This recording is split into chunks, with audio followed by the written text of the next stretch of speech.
BJP इस वक्त सबसे बड़ा सवाल यह है जनता का, और यूं कह ले क्या विपक्ष का विश्वास जीत पाएगी?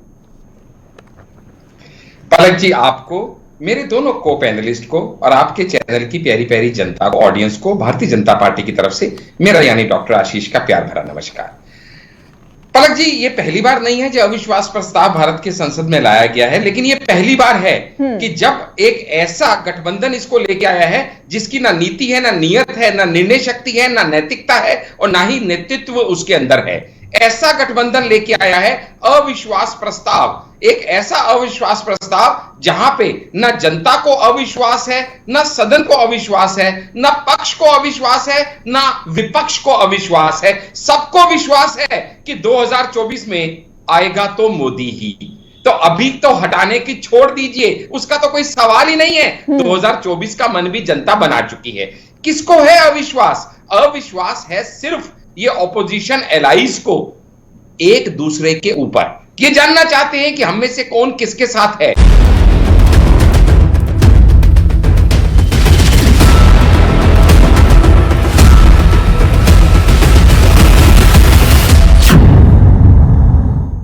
बाकी भारत की जनता को तो अविश्वास है ही नहीं। अगर होता तो इतनी प्रचंड बहुमत के साथ मोदी जी को दूसरी बार चुन के क्यों लेके आते, अगर अविश्वास होता तो। अच्छा, अविश्वास होना भी क्यों चाहिए पलक जी? अब मैं आपको बताता हूं अविश्वास है क्यों नहीं। क्योंकि जहां पे कोविड के टाइम पे 80 करोड़ लोगों को 28 महीने से खाने का इंतजाम किया जा रहा है, उन्हें क्यों अविश्वास होगा? आशीष जी, 3 करोड़ जी, मणिपुर जी, मणिपुर चर्चा विषय नहीं है जी, मैं आपको क्लियर कर दूं, अविश्वास है सर, अविश्वास मणिपुर पर स्पीकर साहब ने भी जी मैं आपको क्लियर कर दूं, कल लोकसभा में आप ही के जैसे एक बुद्धिमान व्यक्ति ने मणिपुर का जिक्र उठाया, तो उसके बाद स्पीकर महोदय ओम बिरला जी ने क्या कहा? यह अविश्वास प्रस्ताव है, मणिपुर पे चर्चा नहीं है।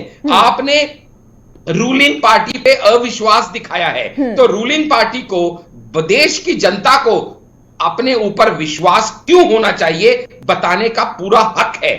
ये मणिपुर पे चर्चा नहीं है। आप मणिपुर का टॉपिक उठा सकते हैं विपक्ष के होने के नाते, लेकिन ये चर्चा मणिपुर पे नहीं है, पहली बात। दूसरी बात, जब आपने कहा कि क्या लगता है ये लोग आएंगे, आपका सवाल मुझसे क्या था, क्या भारत की जनता को विश्वास होगा? तो मैं कह रहा हूं क्यों नहीं होगा। जब 3 करोड़ पक्के घर दिए गए, उनको विश्वास क्यों नहीं होगा? 12 करोड़ जलों में नल दिया गया, नलों में जल दिया गया, उनको विश्वास क्यों नहीं होगा? जहां पे 9 करोड़ से ज्यादा एलपीजी कनेक्शन दिए गए, उन्हें विश्वास क्यों नहीं होगा? 27 करोड़ मुद्रा लोन दिए गए, उन्हें विश्वास क्यों नहीं होगा? आप जैसी बहनों के लिए मैटरनिटी लीव बढ़ा के आज तक किसी सरकार ने नहीं सोचा कि मातृत्व को किस तरह आराम मिलना चाहिए। 12 वीक से 26 वीक कर दी गई विद सैलरी। क्यों नहीं विश्वास होगा आपको? आप बताइए ना, मैं आपसे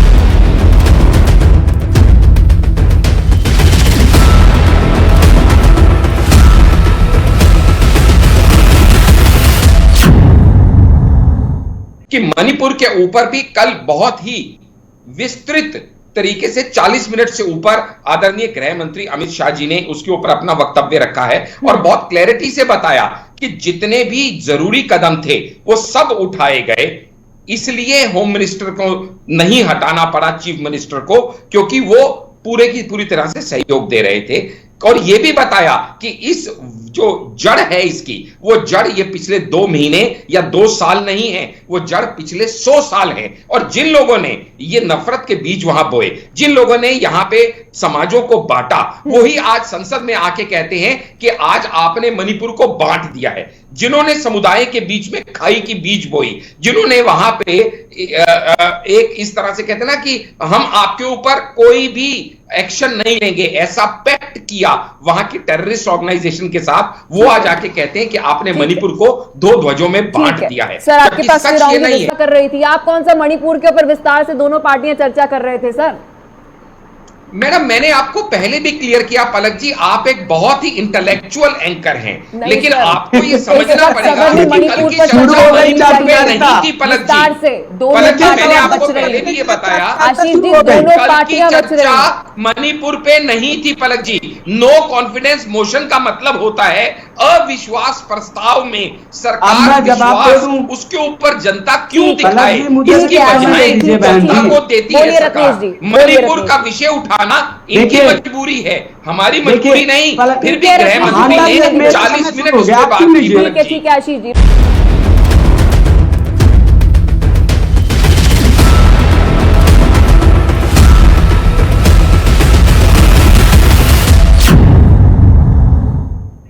विपक्षी सांसदों ने आलोचना नहीं की, उन्होंने सुझाव दिए। जी पलक जी, रत्नेश जी उस पार्टी के लीडर को आज कोट कर रहे हैं, उस पार्टी को रिप्रेजेंट कर रहे हैं, जिस पार्टी के बारे में मैं ये कहूंगा कि उसका नेता और हमारे नेता के बीच में क्या अंतर है, आपके दर्शकों को जानना चाहिए। दोनों माननीय सांसद हैं। एक ऐसा माननीय, देखिए पलक जी, अभी नहीं, रत्नेश जी, अभी देखिए, अभी नहीं, आपका नेता लंबा जी बीच में मत टोकिए। रत्नेश जी अपना रत्नेश जी बीच में मत टोकिए, म्यूट करवाऊंगी, आपको अच्छा नहीं लगेगा। जी मैं बीच में आपको म्यूट करवा दूंगी, अच्छा नहीं लगेगा। बीच में म्यूट करवा दूंगी, आपको अच्छा नहीं लगेगा। आखिरी बात है सर मेरी। यही सारी चीजें आपका नेता ठीक है, मैं फिर से रिक्वेस्ट करती हूँ रत्नेश जी को थोड़ी देर के लिए म्यूट कर दीजिए। बोलिए हांडा जी।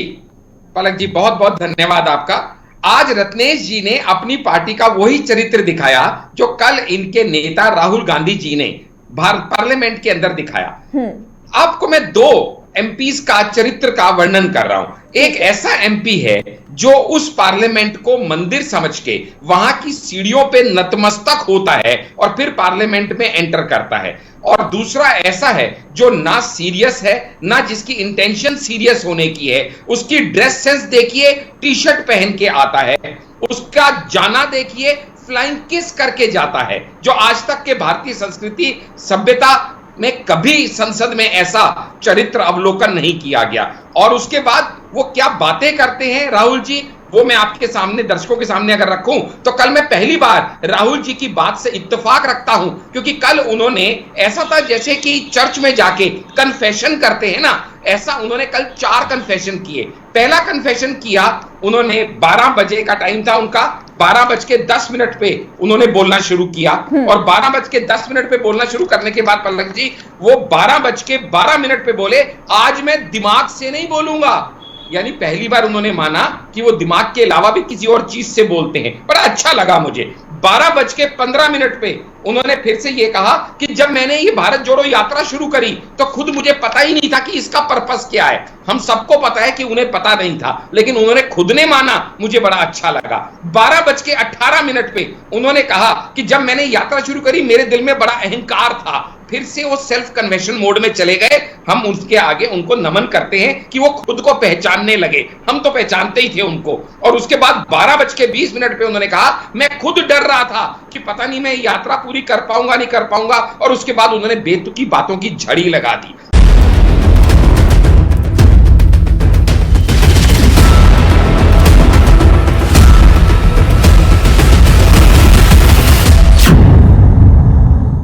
जिस विषय पे उनकी पार्टी ने उनको महत्वपूर्ण 40 मिनट दिए थे, उसमें से 20 मिनट तो वो अपने गुणगान में ही लगा दिए। वो अपनी पार्टी के कैप्टन है या वाइस कैप्टन है हमें नहीं पता, लेकिन हमारी पार्टी के वाइस कैप्टन को 2 घंटे से ऊपर बोलने का समय दिया गया, उनको मात्र 40 मिनट का समय दिया गया। इसी से उन्हें समझ आ जाना चाहिए कि उनका वहां पे अस्तित्व और रसूख क्या है। वो रोम की संस्कृति को राम के देश में जो लाने का विफल प्रयास कर रहे हैं, और ये भूल जाते हैं जब मणिपुर की बात करते हैं कि मणिपुर में ये सारा जो नाटक रचा गया, ये किसने रचा, वो किसकी सरकार थी जिसने 2008 में सस्पेंशन ऑफ ऑपरेशन किए। एक सरकार किसके आगे नतमस्तक हो रही है? कुकी नेशनल आर्मी के आगे। किसके आगे नतमस्तक हो रही है? जूमी रेवोल्यूशनरी आर्मी के आगे, और कह रही है तुम जो मर्जी करो, जितने मर्जी अफीम की खेती करो, हम तुम्हारे ऊपर कोई एक्शन नहीं लेंगे। इससे बड़ी किसी सरकार की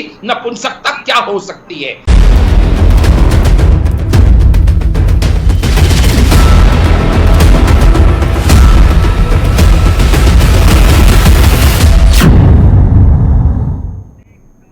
स्वागत है आपका जेके 24/7 न्यूज में। मैं हूं आपके साथ पलक सहगल। 2024 के रण से पहले तस्वीर करीब करीब साफ हो चुकी है। कौन किस खेमे में नजर आएगा, इससे भी पर्दा उठ चुका है। आज संसद में मोदी सरकार के खिलाफ पेश अविश्वास प्रस्ताव पर बहस का तीसरा दिन है। 3 दिन में 18 घंटे की बहस में 24 के चुनाव का ट्रेलर आप सभी को दिख ही गया होगा। राहुल गांधी की सदस्यता बहाल होने के बाद विपक्षी खेमा जोश में है। बहस के दूसरे दिन राहुल गांधी ने विपक्ष का मोर्चा संभाला और मणिपुर के मुद्दे पर मोदी सरकार को जमकर लताड़ा। हालांकि सरकार की तरफ से बहस में शामिल स्मृति ईरानी ने राहुल के हर बार पर पलटवार भी किया। आज प्रधानमंत्री नरेंद्र मोदी की बारी है। पीएम मोदी अपने कार्यकाल में दूसरी बार अविश्वास प्रस्ताव का सामना करने जा रहे हैं। तो इस बीच मोरारजी देसाई से लेकर अटल बिहारी वाजपेयी तक तमाम नेताओं ने अविश्वास प्रस्ताव की अपनी सरकारों को गिरते देखा है, मगर मोदी सरकार नंबर गेम के लिहाज से लेके अभी मजबूत है, लेकिन सरकार के पास बहुमत साबित करने का आंकड़ा तो जरूर है। लिहाजा इस बहस में मोदी सरकार को कोई खतरा नहीं है, मगर विपक्ष की कोशिश है कि साम दाम दंड भेद जैसे भी हो मणिपुर के मुद्दे पर प्रधानमंत्री नरेंद्र मोदी को घेरा जा सके और उनकी तरफ से बयान भी लिया जा सके। आज इसी मुद्दे पर करेंगे चर्चा, लेकिन इस बीच एक ब्रेकिंग न्यूज सामने आ रही है। लोकसभा चुनाव से जुड़ी ये बड़ी अपडेट है, क्योंकि बात इस वक्त सदन में हो रही है, लेकिन 2024 के लोकसभा चुनाव को आप देख सकते हैं। लोकसभा में इस वक्त अविश्वास प्रस्ताव का तीसरा दिन है और आप देख सकते हैं कि 8 महीने रह गए हैं और 8 महीने पहले लोकसभा चुनाव के अंदर लोकसभा के अंदर ही इस तरीके की तस्वीर देखने को मिल रही है। तो देश की राजनीति इस वक्त दिलचस्प है, क्योंकि आज शाम 4 बजे भारत देश के प्रधानमंत्री नरेंद्र मोदी लोकसभा में बोलेंगे, विपक्ष के आरोपों का जवाब देंगे, मणिपुर पर सरकार के फैसले भी बताएंगे। इस वक्त की बड़ी अपडेट आप सभी की टीवी स्क्रीन पर, क्योंकि मणिपुर पर सरकार की जवाबदेही जरूरी है। इससे पहले गृह मंत्री अमित शाह ने कल कई सारी बातें कही, किस तरीके से मणिपुर के अंदर कार्य किया जा रहा है उस पर विस्तार से बोलते हुए नजर आए। साथ ही राहुल गांधी ने कल सरकार को घेरा, स्मृति ईरानी भी जवाब देते हुए नजर आए। लेकिन इस बीच देश की राजनीति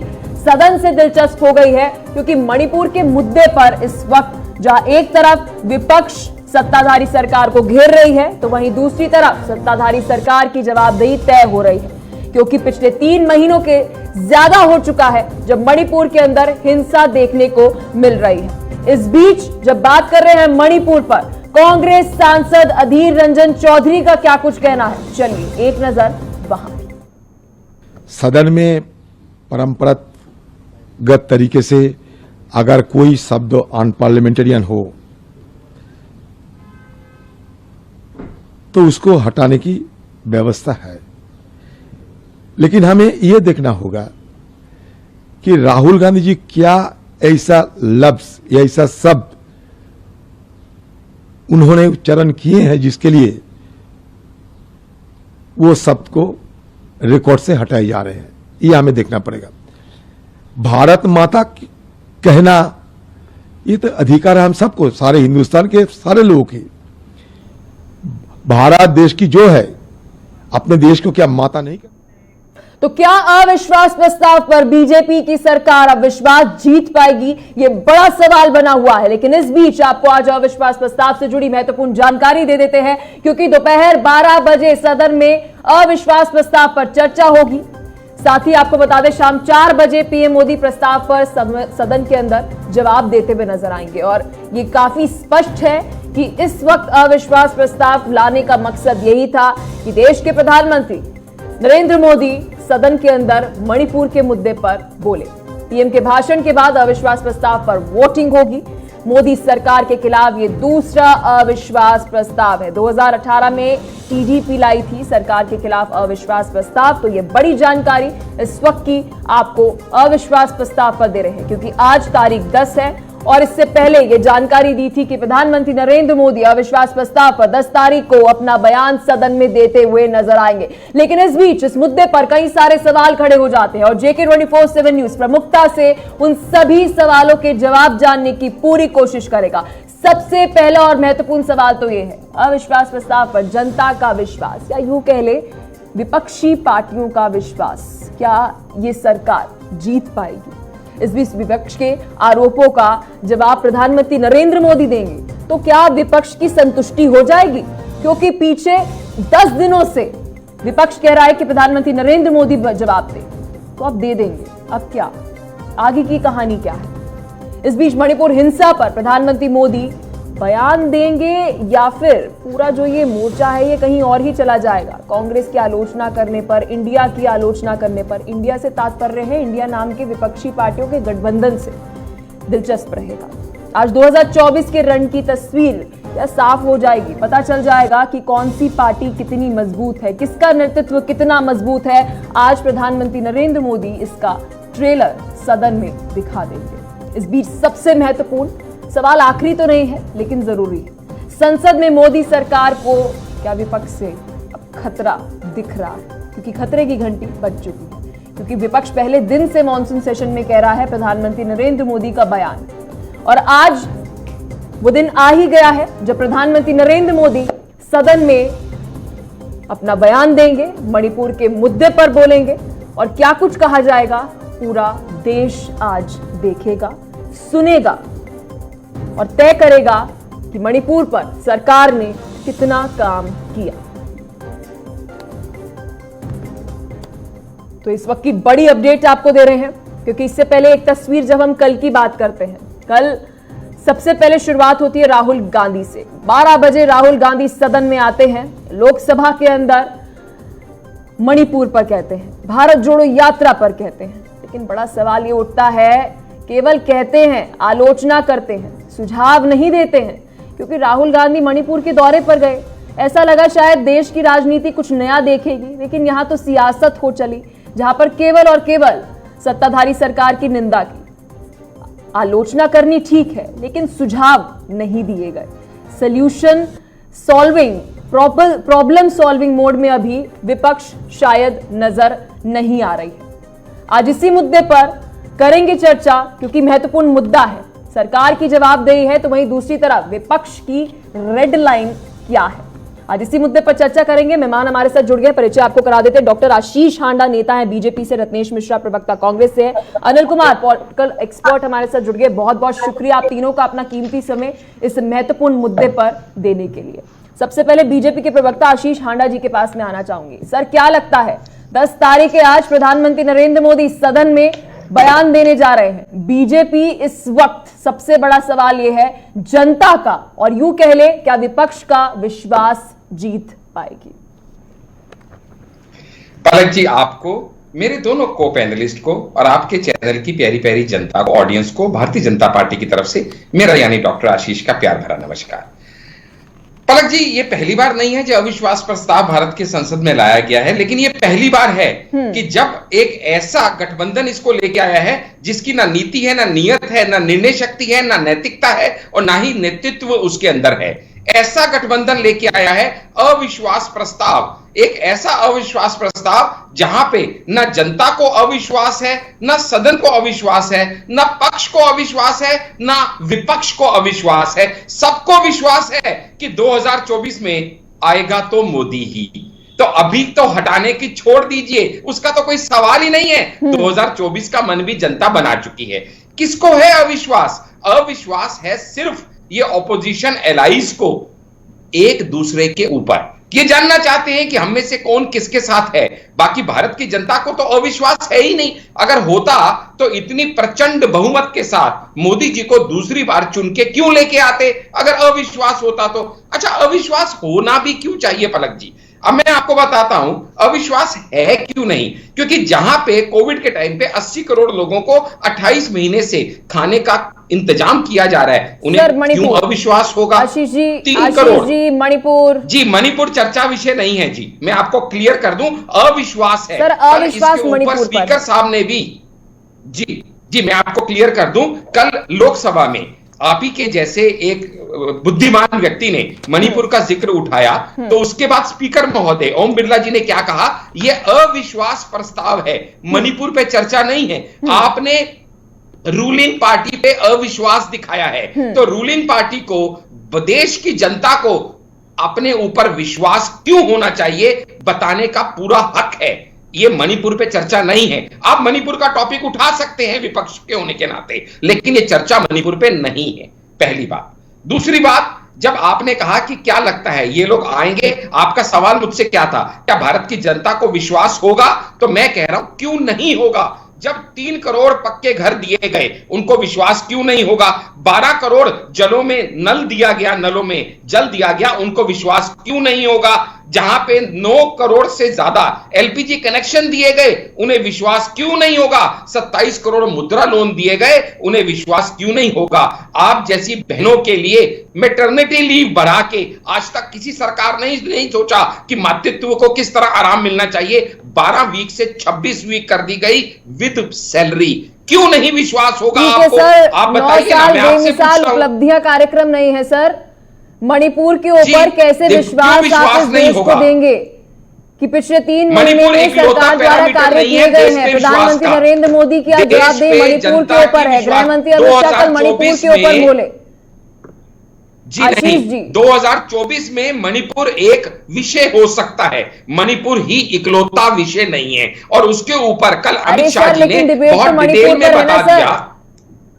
पलक हाँ जी। सहगल डिबेट करते हैं मुद्दे की बात, लेकिन आज बिल्कुल मुद्दा ठीक जो है। है, कई सारे मुद्दे होंगे लेकिन आज मणिपुर का है, जी तो मणिपुर नहीं, पर मेरे सर पास बोलना नहीं है है ना ऐसा कोई टॉपिक। सर। आपके आप- 9 आप- साल आप अपने- बेमिसाल बहुत अच्छी बात है सर। आपने उपलब्धियां सर, मुझे आपने जो बताई, टॉपिक बहुत अच्छी भेजा बात गया है, पलक जी, मणिपुर पर आप पलक जी, जनता का मुझे जो विश्वास टॉपिक कैसे भेजा लेंगे? गया मैं है आपसे ये सवाल आपके पूछ रही हूं आपकी सर। टीम द्वारा, पलक जी आपकी टीम द्वारा जो मुझे टॉपिक भेजा गया है वो है पीएम की चर्चा अविश्वास प्रस्ताव पे। मणिपुर शब्द भी नहीं है उसके अंदर। अपनी टीम से चेक कीजिए आप। अगर आपकी टीम की आपके साथ सिंक्रोनिसिटी नहीं है तो उसके लिए भाजपा प्रवक्ता या भाजपा नेता जिम्मेवार नहीं है। पहली बात, ठीक है, पहली बात। मैनिपुलेशन दूसरी बहुत बात, फिर अच्छी भी थी, अगर आपका कोई बात सवाल, नहीं, ठीक है दूसरी सर। बात, ठीक है, नहीं, कांग्रेस नहीं, के पास नहीं, मैं आना चाहूंगी आशीष जी, फिर मैं आपके आपके पास सवाल आऊंगी। का जवाब भी फिर भी दूंगा। मैं फिर भी आपके सवाल ठीक का है सर, जवाब मणिपुर पर दूंगा, बोलिएगा। लेकिन ये कहना आपको जरूरी था जी। फिर भी अगर आपका विषय मणिपुर है तो मैं आपको बता देता हूं कि मणिपुर के ऊपर भी कल बहुत ही विस्तृत तरीके से 40 मिनट से ऊपर आदरणीय गृह मंत्री अमित शाह जी ने उसके ऊपर अपना वक्तव्य रखा है और बहुत क्लैरिटी से बताया कि जितने भी जरूरी कदम थे वो सब उठाए गए। इसलिए होम मिनिस्टर को नहीं हटाना पड़ा, चीफ मिनिस्टर को, क्योंकि वो पूरे की पूरी तरह से सहयोग दे रहे थे। और यह भी बताया कि इस जो जड़ है इसकी, वो जड़ ये पिछले 2 महीने या 2 साल नहीं है, वो जड़ पिछले 100 साल है। और जिन लोगों ने ये नफरत के बीज वहां बोए, जिन लोगों ने यहां पे समाजों को बांटा, वही आज संसद में आके कहते हैं कि आज आपने मणिपुर को बांट दिया है। जिन्होंने समुदाय के बीच में खाई की बीज बोई, जिन्होंने वहां पे एक इस तरह से कहते हैं ना कि हम आपके ऊपर कोई भी एक्शन नहीं लेंगे, ऐसा पैक्ट किया वहां की टेररिस्ट ऑर्गेनाइजेशन के साथ, वो आज आके कहते हैं कि आपने मणिपुर को 2 ध्वजों में बांट दिया है। सर, आपके पास सच ये नहीं है। विस्तार से बात करेंगे। रत्नेश जी भी हमारे साथ कांग्रेस से प्रवक्ता हैं। रत्नेश जी, अगर कल आपने गृह मंत्री अमित शाह को सुना हो, उन्होंने एक बहुत महत्वपूर्ण बात कही। उन्होंने माना कि मणिपुर में जो हो रहा है वो शर्मनाक है, लेकिन इस वक्त विपक्ष जो कर रहा है वो उससे भी ज्यादा शर्मनाक है। क्या कहना चाहेंगे? देखिए पलक जी, पहली बात तो ये कि आपने भारतीय जनता पार्टी के नेता को 8 मिनट बोलने का मौका दिया है। मैंने एक भी इंटरप्शन नहीं किया। ठीक है, मुझे भी 8 मिनट का समय चाहिए और भाजपा के प्रवक्ता एक भी इंटरप्शन नहीं करेंगे। बिल्कुल सर। ठीक, चले, इन्होंने पहली बात जो बोली कि भारतीय जनता पार्टी की सरकार के खिलाफ जो अविश्वास प्रस्ताव लाई है इंडिया, उसके पास कोई नीति नहीं है, कोई नियत नहीं है। अब मैं बताता हूं हमारी नीति क्या है। हमारी नीति है कि हम केंद्र सरकार के सभी कर्मचारियों को पुरानी पेंशन स्कीम के तहत लेके आएंगे, पहली नीति।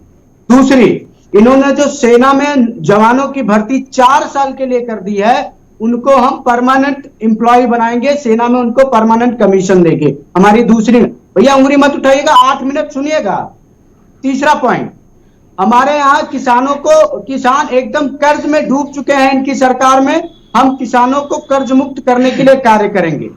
चौथा पॉइंट, पलक जी, मैं माफी रोजगार के, लेकिन मुझे पूछना पड़ेगा कि कॉमन एजेंडा प्रोग्राम पलक जी ये बहुत गलत बात है, या IN.D.I.A का है। उन्होंने कोई कॉमन एजेंडा प्रोग्राम अभी तक रिलीज नहीं किया। रत्नेश जी के कहां से कह रहे हैं? पलक जी ये बहुत गलत बात है। प्रिविलेज दे रहे हैं अपनी जनता को।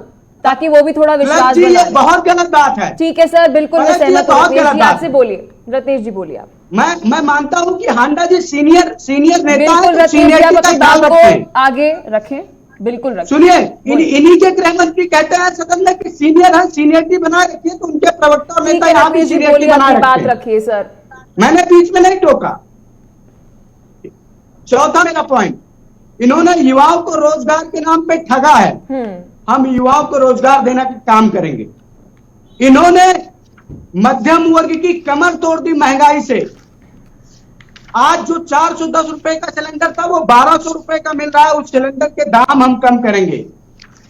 जो सब्जियों के दाम आसमान को छू रहे हैं, जिससे आम आदमी के घर से सब्जियां गायब हो गई, हम उन सब्जियों के दाम को नियंत्रित करेंगे ताकि आम आदमी के पेट तक निवाला जा सके। ये तो हमारी नीति और नीयत थी। अब आ जाते हैं इनके सवालों पर। आप एक चीज बताइए, अगर भारतीय जनता पार्टी की सरकार है, हमारे नेता राहुल गांधी जी ने क्या गलत कहा? क्या मणिपुर हमारे लिए भारत माता का अंग नहीं है? और अगर आप मणिपुर को क्रश कर देंगे, अगर आप मणिपुर की आवाज को दबा देंगे, तो निश्चित तौर पर कहेंगे कि आपने हिंदुस्तान की हत्या की और अपने भारत माता की हत्या करने का काम किया है।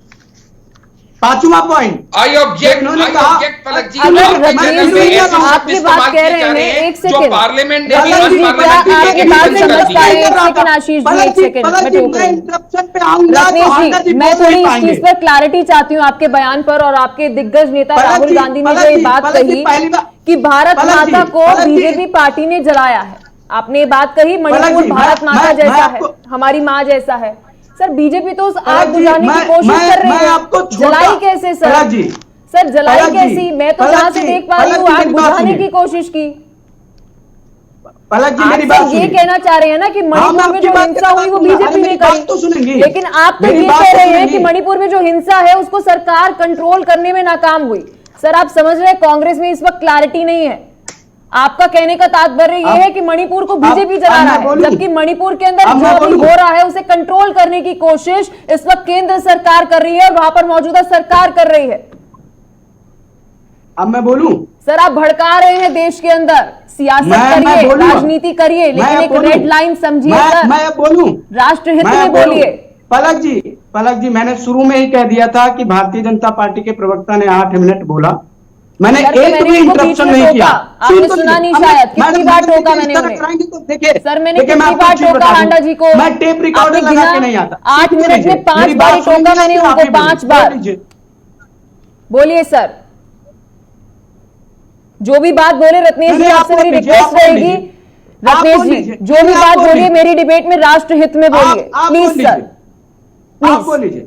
बोलिए रत्नेश जी, बोलिए। मैंने देखिए, आपने भाजपा के प्रवक्ता को 8 मिनट बोलने को कहा, मैंने एक बार भी इंटरप्शन नहीं किया। सर लेकिन मैंने 5 बार किया ना उनको इंटरप्ट, क्योंकि मैं एंकर हूं। मेरे बीच में सर मैंने 5 बार हांडा जी को इंटरप्ट करा क्योंकि मैं एंकर हूं। मुझे कोई बात सही नहीं लगेगी, मेरी डिबेट है, मैं बीच में टोकूंगी। तो हांडा जी का बीच में मेढक की तरफ खुद तो सर हांडा जी को चुप कराया तो मैंने आपके सामने। मैंने सुना था ना इनको। अब सुनिए, बोलिए रत्नेश जी, अब सुनिए, जो भी बोलिएगा राष्ट्रहित में बोलिएगा। अगली बात मैंने रोजगार की बात की थी। मैं इन्हीं की पार्टी के एक नेता का बयान कोट करके कहता हूं कि इनकी कथनी और करनी में अंतर क्या है। हमारे उत्तर प्रदेश के मुख्यमंत्री हैं योगी आदित्यनाथ जी। उन्होंने कहा कि अब से, जब से हमारी सरकार आई है, हम उत्तर प्रदेश में हर वैकेंसी को 100 दिन में फाइनल कर देंगे। ये माननीय मुख्यमंत्री जी का बयान था। 2021 में लेखपाल की भर्ती परीक्षा हुई, आज 2023 हो चुका है, अभी तक डीबी की डेट नहीं आई। ज्वाइनिंग कब तक होगी उसकी डेट नहीं आई। छात्रों का भविष्य खतरे में है। 8000 पद थे, 27000 को डीबी के लिए बुला लिया। कहां से समायोजित करेंगे? कोई रोड मैप नहीं। जी आपको बुरा लगेगा, लेकिन मैं फिर याद दिला दूं, पहले मैंने हांडा जी को भी टोका, आपको फिर टोक रही हूं। अच्छा रहेगा, अविश्वास प्रस्ताव मणिपुर पर है, मणिपुर पर चर्चा की जाए। मैडम आ रहा हूं, मैडम आ रहा हूं। अब आ जाते हैं कि माननीय प्रधानमंत्री जी आज बोलेंगे। पलक जी बहुत अच्छी बात है।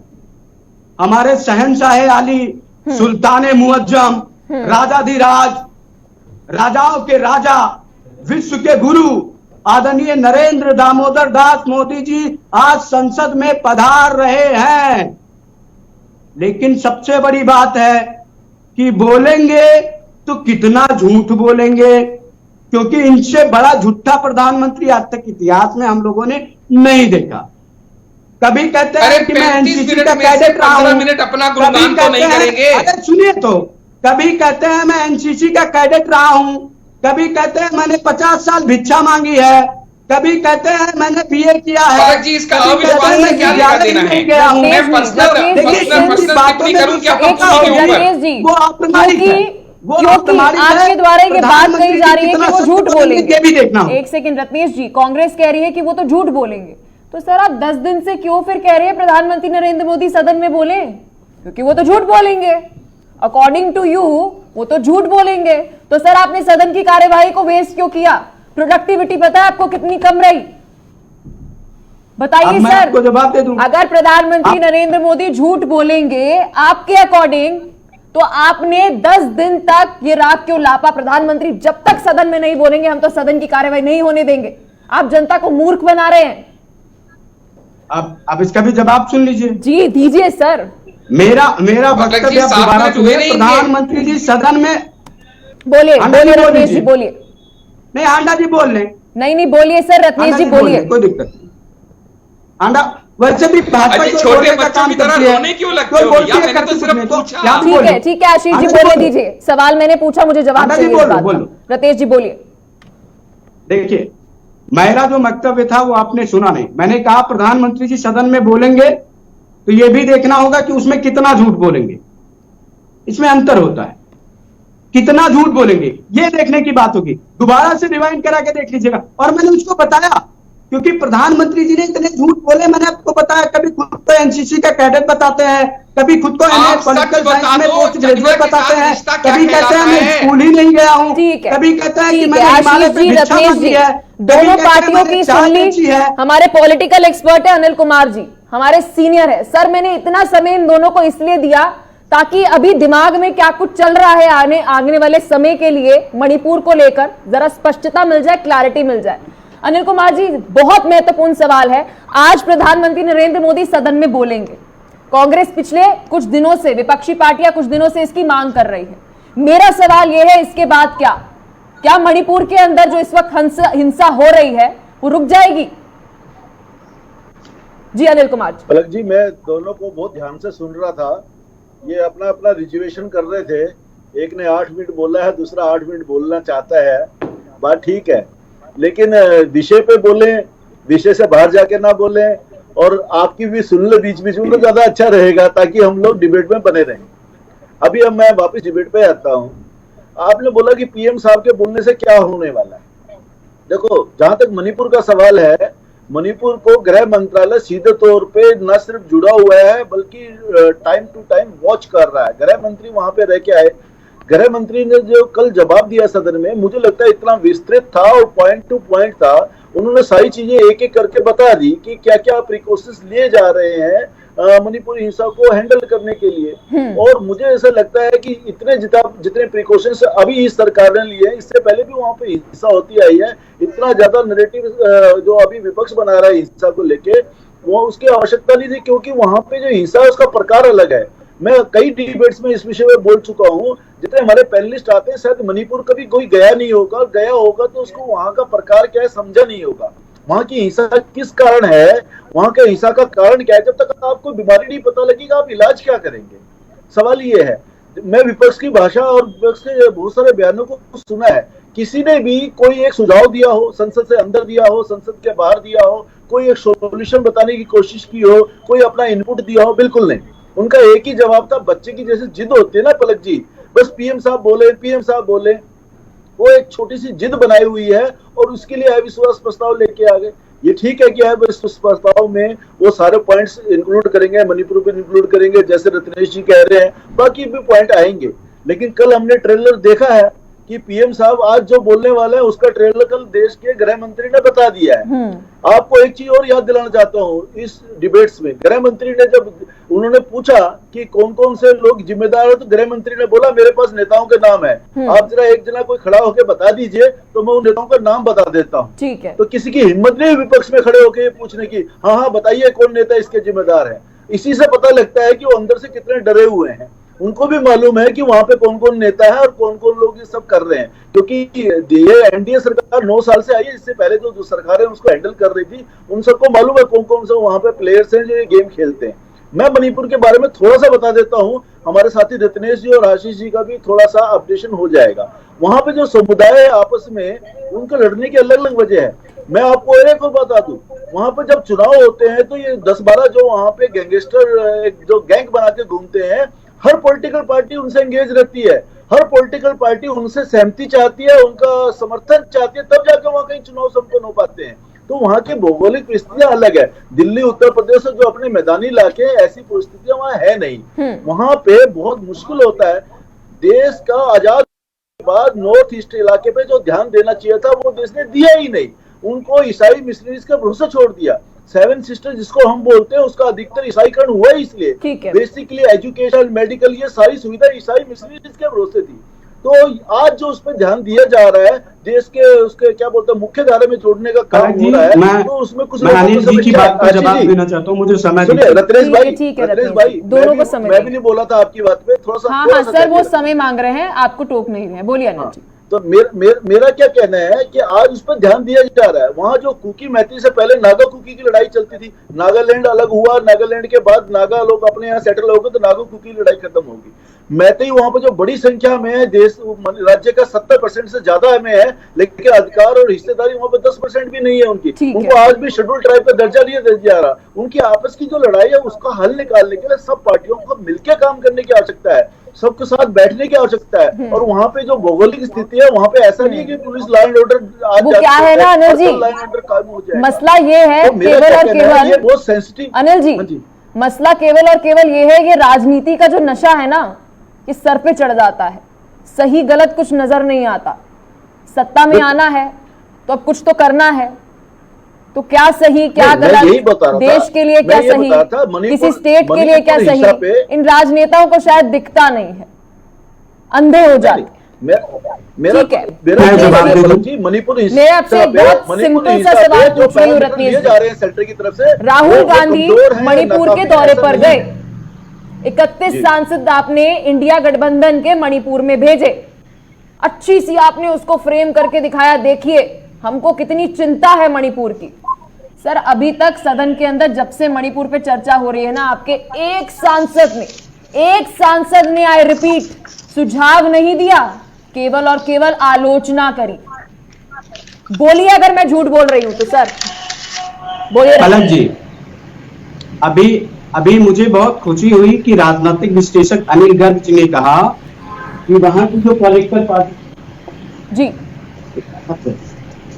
वहां की जो पॉलिटिकल पार्टीज हैं वो अपराधियों का सानिध्य लेती है और अपराधियों के समर्थन से सरकार बनाती है। तो एक बात तो मैंने स्पष्ट कह दी कि पिछले 8 साल से भारतीय जनता पार्टी सत्ता में है, अपराधियों का सहयोग लेके है। उनका बहुत बहुत धन्यवाद करता हूं जिन्होंने इस सच्चाई से पर्दा उठाया।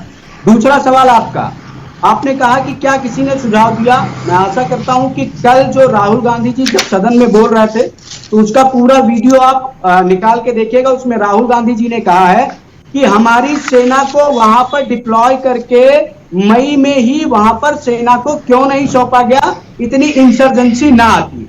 ये उन्होंने बोला है, सेना को क्यों नहीं, सेना के माध्यम से मुझे नियंत्रित कर सकते थे। तीसरी एक बात राजनीतिक विश्लेषक आपने कर दिया था अपने राज्य में। अरे फिर बीच में कूदने लगे भाई। हांडा जी इसके बाद में नहीं बोलता। हांडा जी ठीक है, हांडा जी इसके बाद में बीच में आऊंगी आपके। नहीं बोलता भाई। ठीक है ठीक है ठीक है रत्नेश जी, ठीक है रत्नेश जी बार बार सर आऊंगी मैं हांडा जी के पास आपके बाद। अब बोलिए सर। रत्नेश जी मैं टोक रही हूँ ना, मैं बीच में आकर बैठी हूँ सर। सवाल पे अरे रत्नेश जी मैं आकर यहाँ बैठी हूँ, मुझे मेरी जॉब करने दीजिए सर। रत्नेश जी मुझे मेरी जॉब करने दीजिए। जवाब दे दूं? ठीक है, मैं बीच में टोक रही हूँ, अगर मैं ना टोकूं तो आप बोलो। नहीं मैं शांत बैठ जाऊंगा, मैं बीच में नहीं बोलता।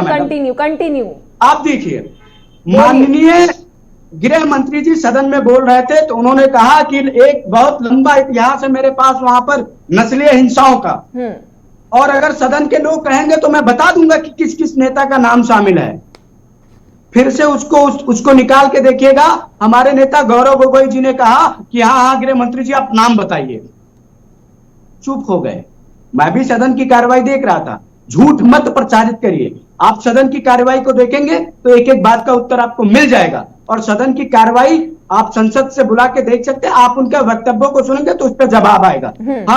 हम वहां पर मणिपुर की बात करने गए थे। मणिपुर के लोगों का जो दुख दर्द था वो हमने सदन में बताया। अब सरकार उस पर क्या कार्रवाई करती है, क्या नहीं करती है, ये सरकार है। अगर हम सत्ता में होते तो हमसे भी सवाल पूछा जाता और हमारी भी जिम्मेदारी बनती, हमारी भी जवाबदेही बनती। आप ये नहीं कह सकते कि इतिहास के कारण ऐसा हो रहा है। वर्तमान में सरकार में आप है, आपकी प्रदेश में सरकार है, आपकी केंद्र में सरकार है। आपकी जवाबदेही क्या है? आपने वहां पर क्यों ऐसी स्थिति आने दी? इसके लिए जवाब देना पड़ेगा। और माननीय प्रधानमंत्री जी देश के प्रधानमंत्री हैं।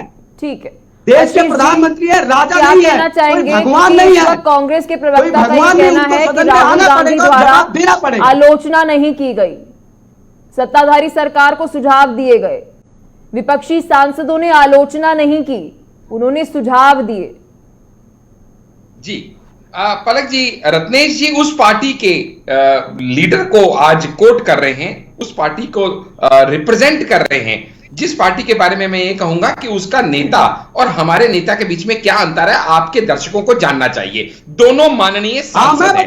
एक ऐसा माननीय, देखिएगा पलक जी, अभी देखिए अभी आपका नेता लंबा लंबा झूठ बोल देता है। रत्नेश जी आपके साथ कोई ऐसे बीच में करता है तो आपको बहुत बुरा लगता है, लेकिन जब आप खुद करते हैं तो आपको गलती नहीं लगती। आपका नेता अरे सर, अपनी बातों पर अमल तो करिए। रत्नेश जी बीच में मत टोकिए, रत्नेश जी अपना चरित्र मत टोकिए, म्यूट करवाएंगे, आपको अच्छा नहीं लगेगा। आपका नेता पुलवामा में देश के सैनिकों को अपना चरित्र मत दिखाइए। पाकिस्तान के रत्नेश जी मैं बीच में आपको म्यूट करवा दूंगी, अच्छा नहीं लगेगा। बिना निमंत्रण के पाकिस्तान बिरयानी खाने चला जाता है। रत्नेश जी मैं आपको बीच में म्यूट करवा दूंगी, आपको अच्छा नहीं लगेगा। यही सारी चीजें आपका नेता। ठीक है, मैं फिर से रिक्वेस्ट करूंगा रत्नेश जी को थोड़ी देर के लिए म्यूट कर दीजिए। बोलिए हांडा जी। पलक जी बहुत बहुत धन्यवाद आपका। आज रत्नेश जी ने अपनी पार्टी का वही चरित्र दिखाया जो कल इनके नेता राहुल गांधी जी ने पार्लियामेंट के अंदर दिखाया। आपको मैं दो एमपीज का चरित्र का वर्णन कर रहा हूं। एक ऐसा एमपी है जो उस पार्लियामेंट को मंदिर समझ के वहां की सीढ़ियों पे नतमस्तक होता है और फिर पार्लियामेंट में एंटर करता है, और दूसरा ऐसा है जो ना सीरियस है, ना जिसकी इंटेंशन सीरियस होने की है। उसकी ड्रेस सेंस देखिए, टी शर्ट पहन के आता है, उसका जाना देखिए, फ्लाइंग किस करके जाता है, जो आज तक के भारतीय संस्कृति सभ्यता में कभी संसद में ऐसा चरित्र अवलोकन नहीं किया गया। और उसके बाद वो क्या बातें करते हैं राहुल जी, वो मैं आपके सामने, दर्शकों के सामने अगर रखूं तो कल मैं पहली बार राहुल जी की बात से इत्तेफाक रखता हूं, क्योंकि कल उन्होंने ऐसा था जैसे कि चर्च में जाके कन्फेशन करते हैं ना, ऐसा उन्होंने कल 4 कन्फेशन किए। पहला कन्फेशन किया उन्होंने 12 बजे का टाइम था उनका, 12:10 पे उन्होंने बोलना शुरू किया, और 12:10 पे बोलना शुरू करने के बाद पलक जी वो 12:12 पे बोले आज मैं दिमाग से नहीं बोलूंगा। यानी पहली बार उन्होंने माना कि वो दिमाग के अलावा भी किसी और चीज से बोलते हैं। बड़ा अच्छा लगा मुझे। 12:15 पे उन्होंने फिर से ये कहा कि जब मैंने ये भारत जोड़ो यात्रा शुरू करी तो खुद मुझे पता ही नहीं था कि इसका पर्पस क्या है। हम सबको पता है कि उन्हें पता नहीं था, लेकिन उन्होंने खुद ने माना, मुझे बड़ा अच्छा लगा। 12:18 पे उन्होंने कहा कि जब मैंने यात्रा शुरू करी मेरे दिल में बड़ा अहंकार था। फिर से वो सेल्फ कन्वेंशन मोड में चले गए। हम उसके आगे उनको नमन करते हैं कि वो खुद को पहचानने लगे, हम तो पहचानते ही थे उनको। और उसके बाद 12:20 पे उन्होंने कहा मैं खुद डर रहा था कि पता नहीं मैं यात्रा पूरी कर पाऊंगा नहीं कर पाऊंगा। और उसके बाद उन्होंने बेतुकी बातों की झड़ी लगा दी, जिस विषय पे उनकी पार्टी ने उनको महत्वपूर्ण 40 मिनट दिए थे, उसमें से 20 मिनट तो वो अपने गुणगान में ही लगा दिए। वो अपनी पार्टी के कैप्टन है या वाइस कैप्टन है हमें नहीं पता, लेकिन हमारी पार्टी के वाइस कैप्टन को 2 घंटे से ऊपर बोलने का समय दिया गया, उनको मात्र 40 मिनट का समय दिया गया। इसी से उन्हें समझ आ जाना चाहिए कि उनका वहां पे अस्तित्व और रसूख क्या है। वो रोम की संस्कृति को राम के देश में जो लाने का विफल प्रयास कर रहे हैं, और ये भूल जाते हैं जब मणिपुर की बात करते हैं कि मणिपुर में ये सारा जो नाटक रचा गया ये किसने रचा। वो किसकी सरकार थी जिसने 2008 में सस्पेंशन ऑफ ऑपरेशन किए। एक सरकार किसके आगे नतमस्तक हो रही है? कुकी नेशनल आर्मी के आगे। किसके आगे नतमस्तक हो रही है? जूमी रेवोल्यूशनरी आर्मी के आगे, और कह रही है तुम जो मर्जी करो, जितने मर्जी अफीम की खेती करो, हम तुम्हारे ऊपर कोई एक्शन नहीं लेंगे। इससे बड़ी किसी सरकार की नपुंसकता क्या हो सकती है? और वो वही उन्हीं की सरकार थी 2010 से 17 के बीच में, जिसमें इसको ब्लॉकेड कैपिटल कहा जाता था। मैं ये नहीं कह रही हूँ कि राहुल गांधी ने 40 मिनट जो भी बोला केवल और केवल मणिपुर पर बोल रहे थे, लेकिन बड़ा सवाल ये है कि जब स्मृति ईरानी बोल रही थी तो उन्होंने भी 2 घंटे केवल और केवल मणिपुर पर नहीं बोला, 5 मिनट महज उन्होंने बोला होगा। बाकी सारे समय में वो कांग्रेस की आलोचना कर रही थी, अलग अलग राजनीतिक पार्टियों के घोटाले गिना रही थी। रत्नेश जी आपके पास आ रहे हैं सर। मेरे से है भाई रत्नेश भैया, बोलिए मेरे से सवाल है, मेरा नाम है डॉक्टर आशीष, आपका नहीं है जी। पलक जी आपका सवाल नहीं सुनने दिया इन्होंने। अरे रत्नेश जी एक सेकंड रुक जाइए सर। अरे रत्नेश जी मैं आपकी भावनाओं को सर समझ रही हूँ, लेकिन आप मेरी भी समझिए। भावनाओं को नहीं, रत्नेश जी इनकी पीड़ा को समझिए। हाँ सर, मैं पीड़ा सबकी पीड़ा ही समझने आई हूँ सर। आशीष जी आपसे मेरा सवाल है, आप मुझे राहुल गांधी के मिनट गिना रहे हैं, मैं पूछ रही हूँ स्मृति ईरानी ने भी 2 घंटे जब बोला तो केवल और केवल मणिपुर पर नहीं बोला, महज 5 से 10 मिनट बोला होगा उन्होंने। वह भी कांग्रेस की आलोचना कर रही थी, वे भी विपक्षी पार्टियों की आलोचना कर रही थी। आप कौन सा मणिपुर के ऊपर विस्तार से दोनों पार्टियां चर्चा कर रहे थे सर? मैडम मैंने आपको पहले भी क्लियर किया पलक जी, आप एक बहुत ही इंटेलेक्चुअल एंकर हैं, लेकिन आपको ये समझना पड़ेगा कि कल की चर्चा मणिपुर पे नहीं थी पलक जी। पलक जी मैंने आपको पहले भी ये बताया, कल की चर्चा मणिपुर पे नहीं थी पलक जी। नो कॉन्फिडेंस मोशन का मतलब होता है अविश्वास प्रस्ताव में सरकार विश्वास उसके ऊपर जनता क्यों दिखाए, इसकी बजाय जनता को देती है सरकार। मणिपुर का विषय उठाना इनकी मजबूरी है, हमारी मजबूरी नहीं। फिर भी गृह मंत्री ने 40 मिनट उस पर बात की। ठीक है आशीष जी, रत्नेश जी बोलिए। क्यों बोले भैया? मेरे से पहले भी यही बोल रहे थे, मेरे बीच में भी यही बोल रहे थे, अभी भी इन्हीं को बोलना है। रत्नेश जी जल्दी बोलिए, अनिल जी के पास मुझे आ रहा है, जल्दी बोलिए। देखिए हमारे नेता ने एक चीज और कही सदन में 12:11 को कि भैया आप लोग परेशान मत होइएगा, मैं पिछली बार की तरह अडानी पर नहीं परेशान होता कौन है? वो खुद परेशान है, उनसे आपकी पार्टी के खुद के लोग परेशान हैं। अनिल जी आपके पास आना चाहूंगी फाइनल कमेंट में आपसे। अभी आपने दोनों पार्टियों को सुना, मणिपुर पर कितनी चर्चा हुई सदन के ऊपर, सबसे बड़ा सवाल ये था, और क्या इस चर्चा से कुछ निकलकर सामने आया? क्योंकि क्या अभी हम प्रॉब्लम सॉल्विंग मोड में है, सबसे बड़ा सवाल ये है। अनिल जी समय नहीं देना है तो मुझे मत बुलाया करिए। ठीक है अनिल जी, बोलने का समय नहीं देना है तो मुझे मत बुलाया करिए। पलक जी रत्नेश जी को रोने का समय नहीं देना तो मुझे मत बुलाया करिए। बोलिए अनिल जी। मेरी बात तो रोने का समय नहीं, मैं अपनी बात तो कह लूं, मैं अपनी बात तो कह लूं। मेढक की तरह बीच में फुदक के जाते हैं, अनिल जी बोलिए। पलक जी जी अनिल जी। पलक जी अभी मेरे बात को 2-3 बार कोट किया रत्नेश जी ने कि मैंने ये कहा है कि आतंकवादियों के सहयोग से बीजेपी सरकार बनाती है। मैंने ये कब कहा? मैंने वहां कहा जो वहां समर्थन लेके बनाते हैं भैया। अरे सुन लो रत्नेश जी, आपने जो चीज बोली उसको क्लियर कर रहे हैं सर। बोलिए अनिल जी। मैंने कहा कि वहां अरे बड़े छोटे का कुछ तो मान सम्मान कितने बड़े हैं आपसे वो मैडम, आपकी उम्र जितना उनका अनुभव है। Final comment Anil ji, final comment. Ratnesh जी अगर आप सुनेंगे तो आपके लिए भी अच्छा ही रहेगा, आपको भी काम ही आएगा। अनिल जी तो आप देखिए, डिबेट के लिए आप सब में सबसे छोटा मैं हूँ। बहुत बहुत शुक्रिया आपने प्रवक्ता का समय बर्बाद किया है, आप समझ पा रहे हो शायद इसे। बहुत बहुत शुक्रिया आप तीनों का अपना कीमती समय देने के लिए। आज महत्वपूर्ण दिन है, 10 अगस्त, जहां पर प्रधानमंत्री नरेंद्र मोदी आज मणिपुर के ऊपर सदन में बोलेंगे। पूरे देश की निगाहें इस वक्त सदन पर है कि